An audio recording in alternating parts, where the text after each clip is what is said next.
The Boston Celtics make a very loud statement with a huge win over the Philadelphia 76ers, but they lose Marcus Smart. I'm going to talk about it right now on the Locked On Celtics podcast. Be ever ready. Recognize the city of champs. Boston, baby, we do what you can't. Locked on number 18, Tatum and Brown, J-team, step back. We gon' wet that and slay teams. Of course, the Celtics, who else could it be? Screaming like KG with the Larry O.B. Karalis above average, assessing the team status. Best daily pod, no cap, salary matching. Clutch like Bird the DJ, keep John on replay. Prime time, dapping up the truth on the sideline. Raining J's, how it started, raising banners, how we finished. Locked on Celtics pod, home of the winners. B. Hey there, welcome back to the Locked On Celtics podcast. Thank you for making the show part of your daily routine and your first listen every day. Thank you for doing so. Wherever you get your podcast, this show is free. It's available everywhere. It's on YouTube. And I do thank everybody who's been subscribing to the YouTube page.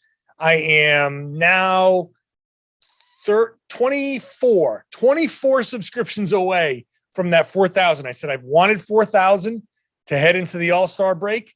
24 subscriptions away from 4,000. So if you're new, hit that subscribe button. You're going to get this podcast Monday through Friday. I'm John Karalis. I cover the Boston Celtics for Boston Sports Journal. I've written a book called The Boston Celtics All-Time All-Stars, and I am one of the media voters for the Celtics 75th anniversary team, which I will be talking about more in depth during the All-Star break. Boston Celtics make a huge statement in Philadelphia with a 135-87 win, a game that the Celtics led at one point by 51 points.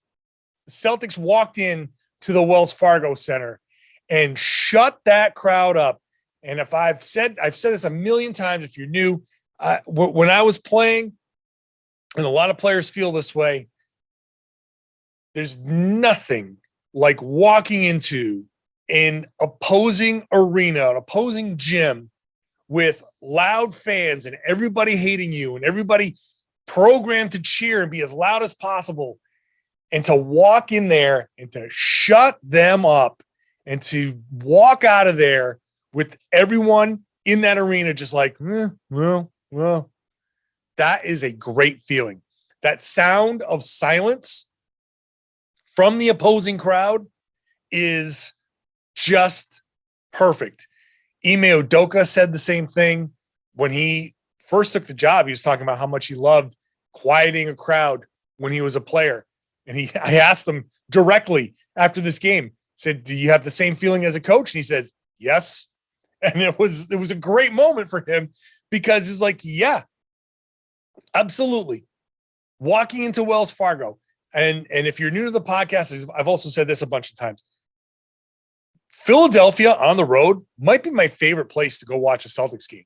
As much as I love the TD Garden and all of that stuff, that atmosphere, that arena is so full of Boston hate that it just makes every game there, there's this palpable like anger and disdain for Boston in that building. So it just ramps everything up to a different level. Obviously, I love watching games at TD Garden, but that crowd is always supposed to be up. And they are such a great crowd at TD Garden. And they will, like Celtics fans will, you don't need to be prompted by the Jumbotron. You don't need, it's loud and it's awesome there. But there's something about that Philly atmosphere. And I think it taps into what I was just saying. Feeling all of that hate in the building, you just like, oh yeah, I want to shut these guys up. That's exactly what Boston did from the beginning. They walked out from the beginning and smacked the Sixers. The numbers here real quick. Jaylen Brown, 29 points on 10 of 17 shooting, 8 rebounds, 3 assists. Jayson Tatum, 28 points on 9 of 17 shooting, 4 of 8 from 3 for him. Those were the two leaders. 18 off the bench from Aaron Nesmith. How about that? 11 from Derek White and 12 from Grant Williams. Statement win. This is an absolute statement win. There's no other way to put this. The Celtics have put the East on notice. They are now in the mix.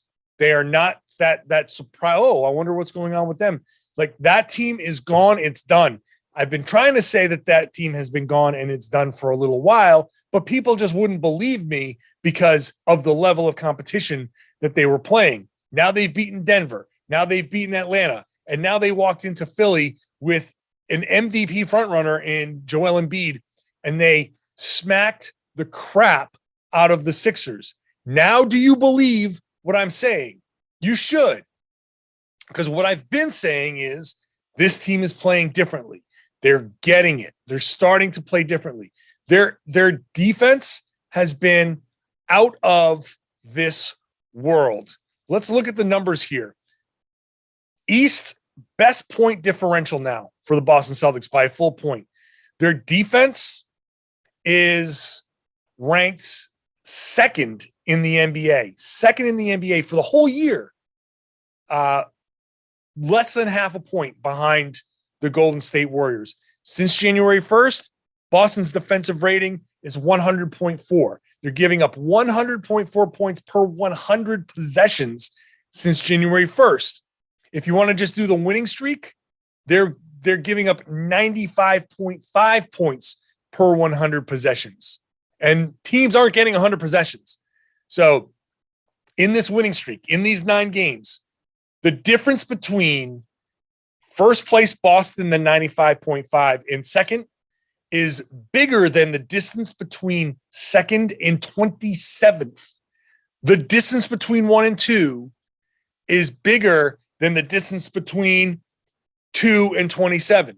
So this Celtics defense has been good. It's gotten better, and it continues to get better. Daniel Tice, huge game, sliding into Robert Williams' role, and Celtics just didn't miss a beat. He played some great pick and roll defense where good positioning, stayed between the man and the ball. The guy who was rolling the roller and the ball handler, staying in a good spot where he could get back and kind of contest a lob, but could still kind of move forward. And if the guy shot, like if the player shot, then he could contest that. Like he was in really good position. He had 4 block shots in this game. Just overall, really good defense from Daniel Tice, sliding right on in. The Celtics defense is just, it's really just deflating for the other team. You look at Joel Embiid, and how many times did Derek White sneak up from behind him with a double team out of nowhere and steal the ball, deflect the ball, or whatever, make things uncomfortable for Joel Embiid. That was a very big, like Joel Embiid finished with 19 points, but he was 13 of 16 from the line. Early on, he was drawing a ton of fouls, and some of them were questionable. But in this game, Embiid was, I think, frustrated by the physicality that Grant Williams played him with when he had to, was frustrated by the double teams that came from different angles and his teammates not making shots. And I know he was frustrated because he left the game without talking to the media. So that's not a great thing to have happen there. So Celtics did a good job all the way around.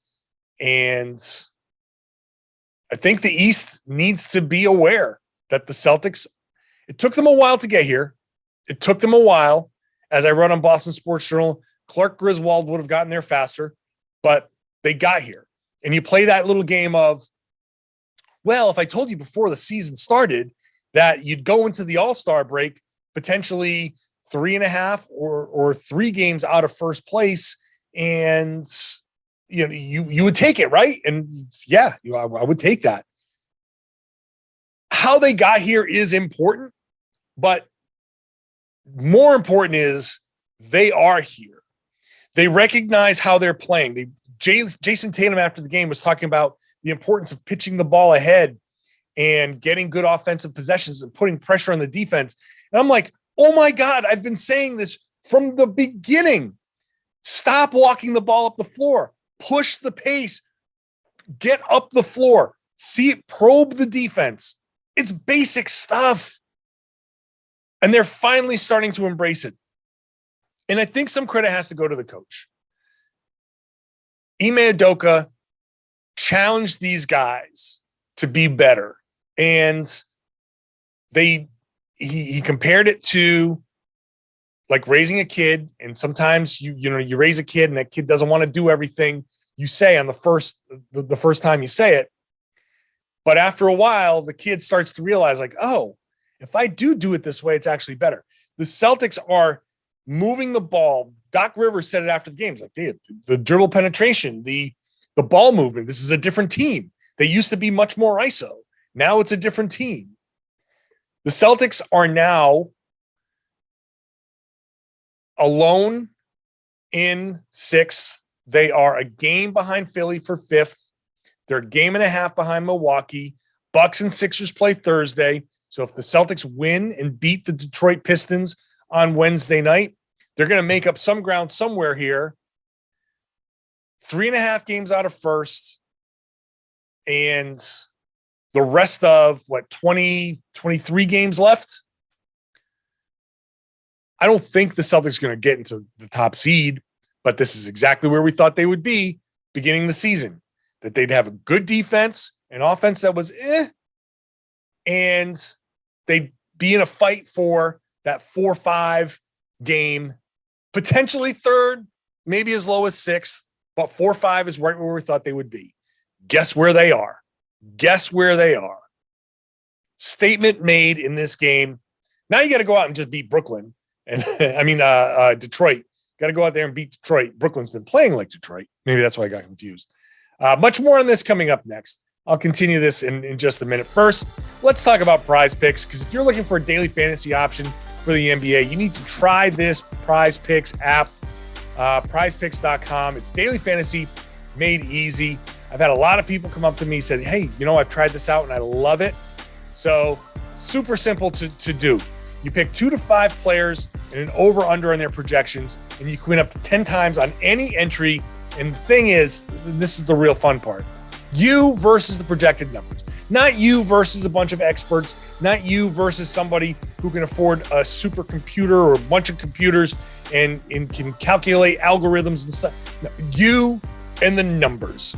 You can make these entries in 60 seconds or less. It's safe. You get fast withdrawals. You can use the award-winning app. It's both on the App Store or on Google Play.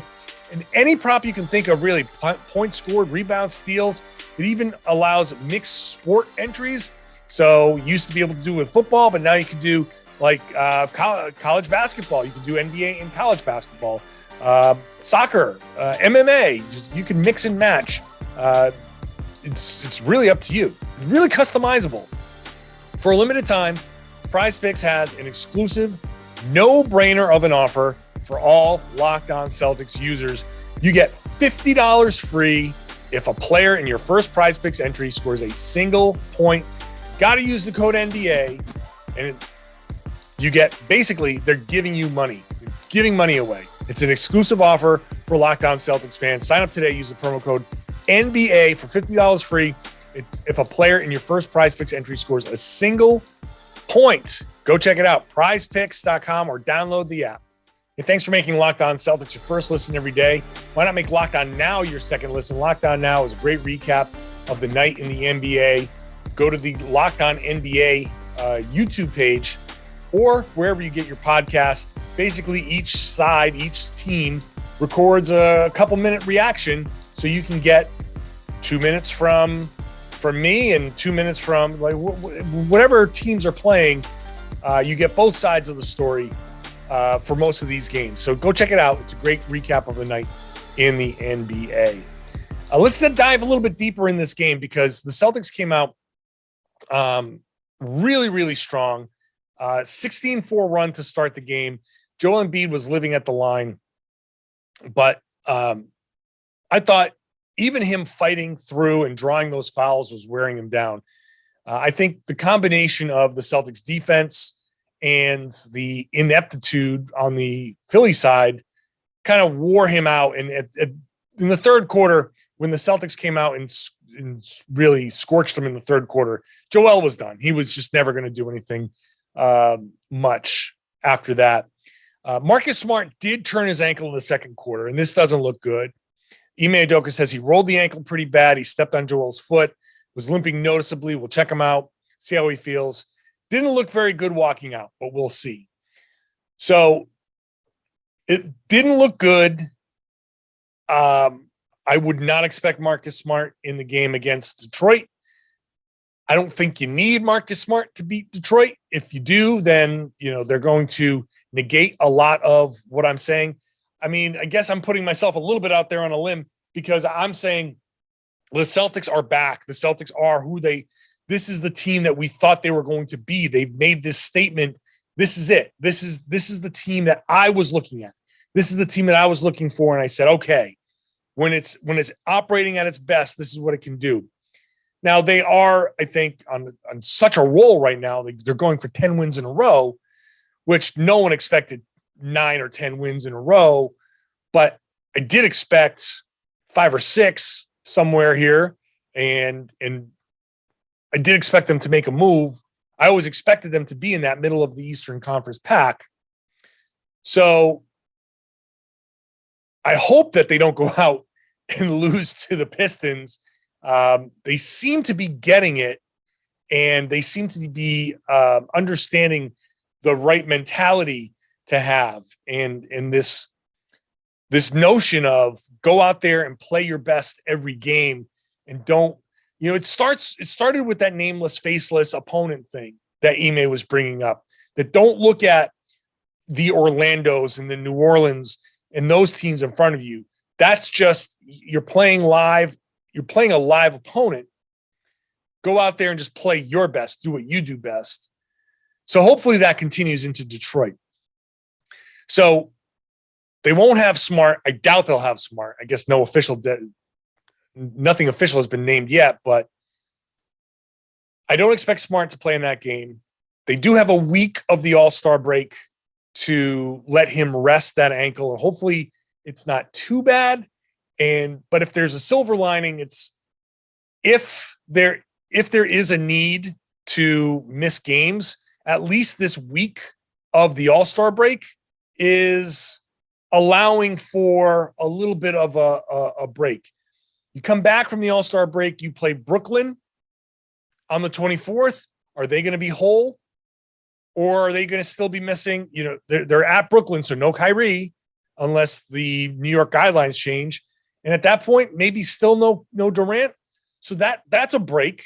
Then you go to Detroit, another game against Detroit, and then you go to Indy.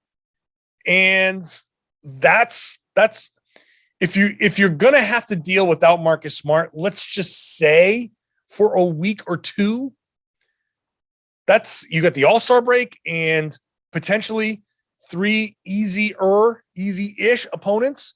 And then you come back in March with Atlanta and Memphis and Brooklyn at home. The Memphis is going to be a tough one. I can't wait to go watch that game. That's going to be fun.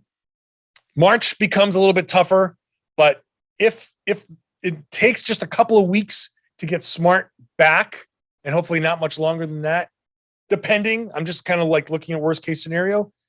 This is if there's any right time to get hurt, this is it.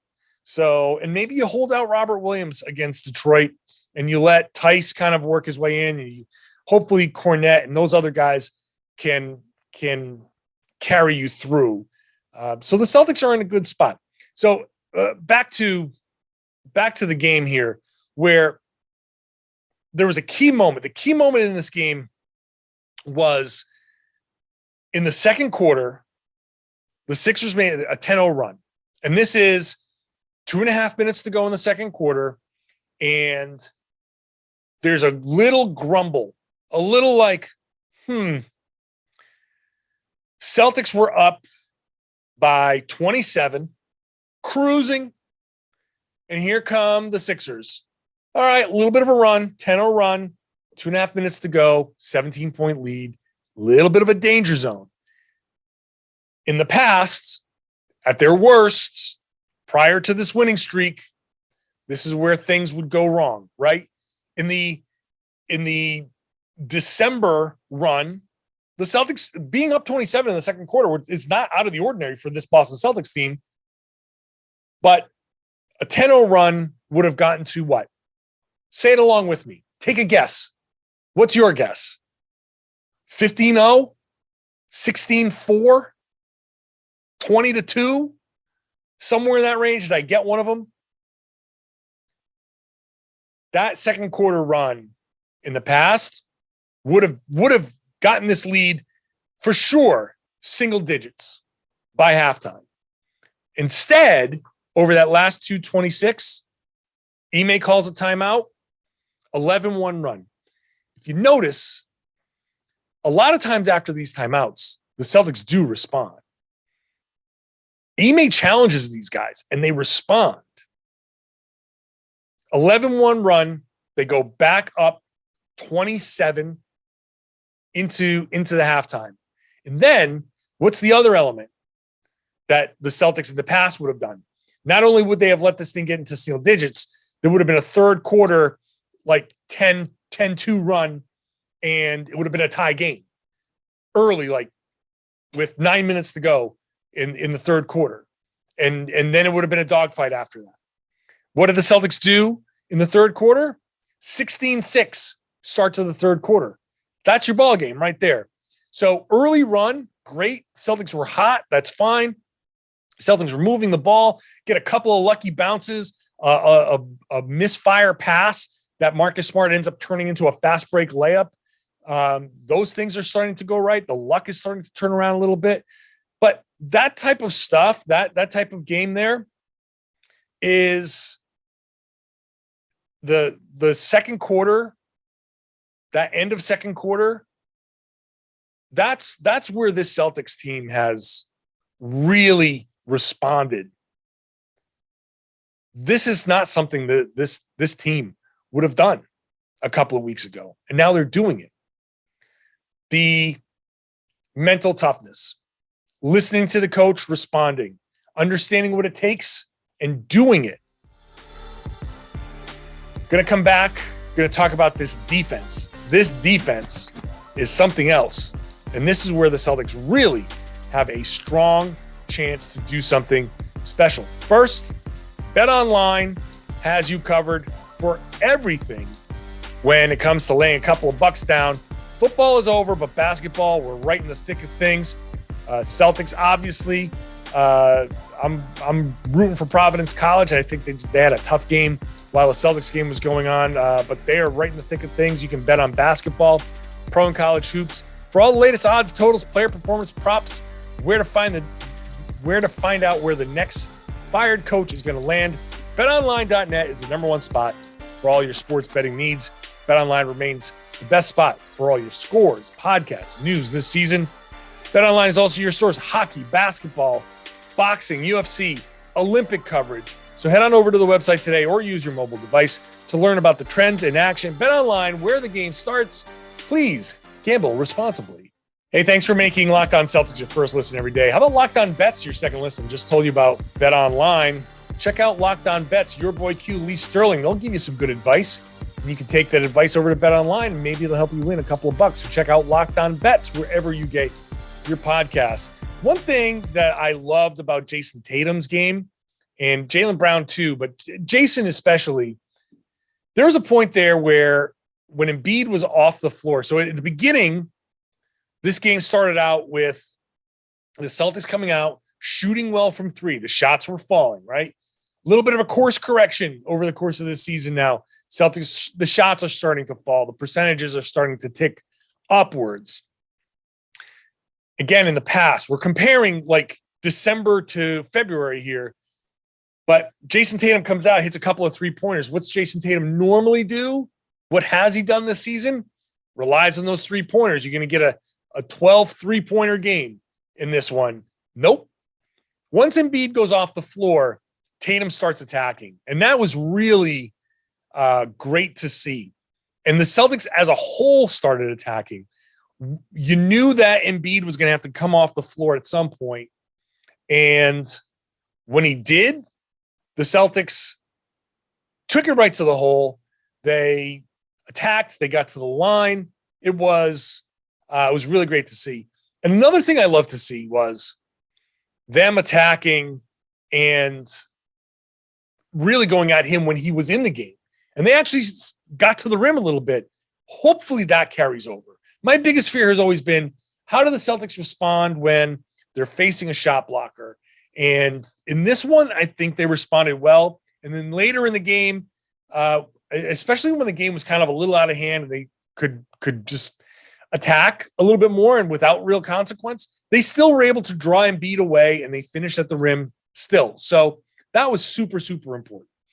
But really, I think when you look at this team, it all starts with the defense. And like I said at the beginning, this defense gives the Celtics a chance to do something that maybe is a little unexpected. Now, I'm sitting here like ready to take victory laps because I've been the one along the way that said, hey, look, this team's playing poorly and we're not going to excuse poor play and a lot of the things that we said going along. But I've also been pretty consistent in saying this is not who the Celtics are. And when we finally see a full health squad, everybody together, we're going to start to see what this team is really made of. And when we finally get to a stretch of the schedule where everybody can kind of play together and maybe things ease up a little bit, then we might get a little bit of a run. And now they're playing this defense, which hopefully Robert Williams can be back soon and Marcus Smart can be back soon, because you throw those two together with Derek White and now Daniel Tice, you now have a 7-man rotation that's really, really good defensively, like really, really good.